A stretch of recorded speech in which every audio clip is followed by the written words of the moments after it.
That guy over there is Mr. Bob Pollock from the Extension Service joining us this morning. Good morning to you. Good morning. It is Good Friday, and Easter flowers are certainly going to be highlighted in many of our churches.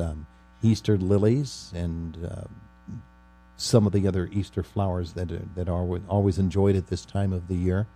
Those are pretty much, you cut them, you look at them, and then you throw them away, aren't they? There's not a whole lot you can do to preserve them. Although, I'll tell you what. For the most part, although the lilies, usually the lilies are they come hardy. as potted plants. Yes. So, but you do have to wait until the weather warms and the danger of frost is over before planting them outside. But you can hold those and then plant those. I know my parents did that for years. Yeah, lady at church brought us. Plant them outside and, then had a little grove around, in a corner, and there they were. She brought us Easter lilies one day at Easter time, and we planted them out by the rose bushes. And so in the springtime, before the roses started blooming, the next year, here came the Easter lilies, and they look beautiful. Yeah. Yeah. They do fine. Yeah. Some of the other ones are not, they've all been propagated indoors, and so they've not been hardened off or anything, so they really need to be treated as indoor plants. Yeah. This has not been a warm month of March by any stretch of the imagination. I didn't even look to see what the, how below normal we are or where we relate to normal this month. But does that have any implications for growing season itself? From lawns to flowers to trees and shrubs, does it really make an effect? It's probably better because we haven't had those spikes, those variable conditions. Oftentimes sometimes even in February, but definitely in March, we'll have temperature spikes that'll go into the mid-70s or maybe even hit 80 for a day, for 24 hours, and then we go back down and have a 50 or 60 degree temperature swing. Those are the conditions that really stress plants out because it warms up enough that there starts to be some activity within the plants, and then we shut that down pretty quickly. So if they've been in there, they've built up that resistance to the cold and all that weather for the winter, and then we lose that hardiness as we get those warmer temperatures and, of course, longer days as well. And then, boom, we go back into that again. And those swings are where we tend to really run into problems and stress plants or kill buds, or even kill tender wood on the last year's growth on the tips of branches on certain plants. Of course, not everything, but that's where the trouble is. So actually, this has been kind of nice because we're slowly working our way out of those winter conditions and hopefully into a little bit of more spring-like weather.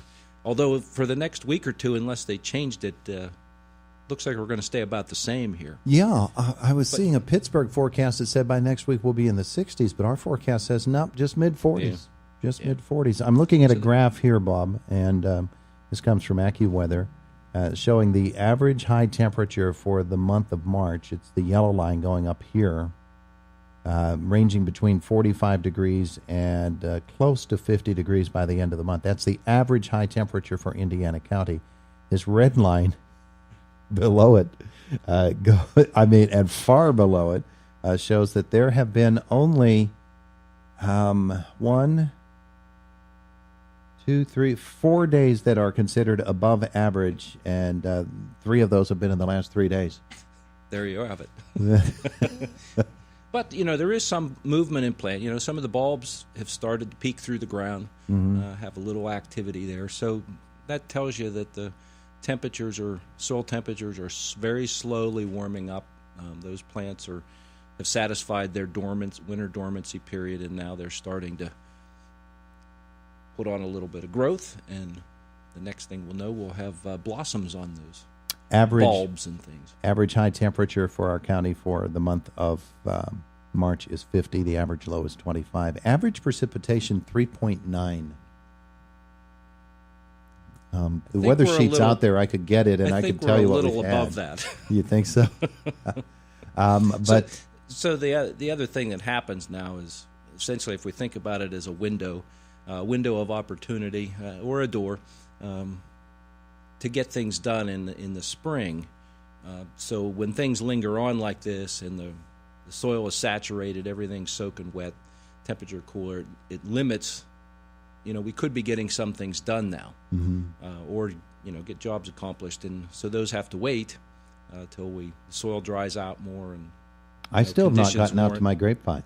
Yeah, well, and you're okay yet. It's going to be a little bit before those buds start to swell and grow.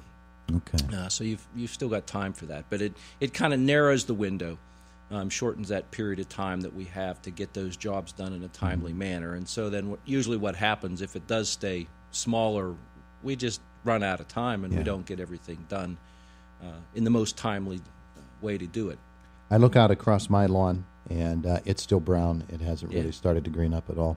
I look across the street at the Christ Church, and they're really green. And that could be a number of different factors. Warmer weather here than a little bit north of here, or different types of grass as well. There are spring-type grasses that are really going to make their presence known here soon, right? Well, yeah, and most of those are our cool season grasses that we all typically grow, the Kentucky bluegrasses, the fescues, the perennial ryegrasses. But the warmer temperatures, exposure, so, more sunlight versus more shady conditions. So usually in those more sunny conditions, we'll see things start to green up, where the soil, that sun, when it is out, is warming the soil quicker in certain areas than it is in others. And so we'll start to see growth there before we will in those areas that are shaded and temperatures don't rise as quickly. And fertility, the soil type, how fertile that soil is, how well it's cared for, when fertilizer applications are applied and how many, those will all influence that spring green up. It has been close to 30 years since the gas pipeline was laid. The main lines went through our yard. And at that time, they replanted the yard, of course, and they did a wonderful job. And they used mushroom manure on it. And that mushroom manure that they put in, is it typically that it lasts that long, that it continues to fertilize the soil that long? Because that line, you could draw a line right through the yard where that gas pipeline is. That grass is as green and lush all year long. It's already starting to green up now. Mushroom manure, which really isn't manure, okay, but it's amazing what that product does. Well, and it's probably more related to the soil. So that soil was all removed in order to put that pipeline in, and then soil was put back. So they brought in better stuff. They must have. That doesn't always happen. But somehow, and that soil was loosened up as well. So it was excavated out of there and put back. A lot of times you can end up with having more compaction in those areas just because of the heavy machinery and things that are often used to put a pipeline in. But the accumulation of years, too. So the soil could have ended up being better than that adjacent native soil on either side of there, plus adding some of that organic matter in there in the form of the mushroom manure. That will influence and improve the soil structure, as well as the water holding capacity, as well as the drainage capacity. And then that'll also add some nutrients. But over those decades, that's gone. Yeah. So it's going to continue to change and turn back essentially into soil. It'll just be degraded by the soil organisms and influences of the freezing and thawing and temperatures and all that, and so that's all broken back down. And as that happens, then nutrients are released, and then we just go from there. So periodically we need to re-add, and especially in ground that's tilled every year, and that goes back to especially areas where you're growing annual crops, like that vegetable garden, for instance, or annual beds and things, where you're tilling that up every year. That kind of hastens the erosion, and it's not really erosion, but degradation of organic matter because you're stirring that up, you're adding air in there, so that can help speed up the process of that decomposition that's going on. So you use up the organic matter that's there, so we need to reapply that in some form, either by adding that compost in one form or another, the mushroom compost or manure.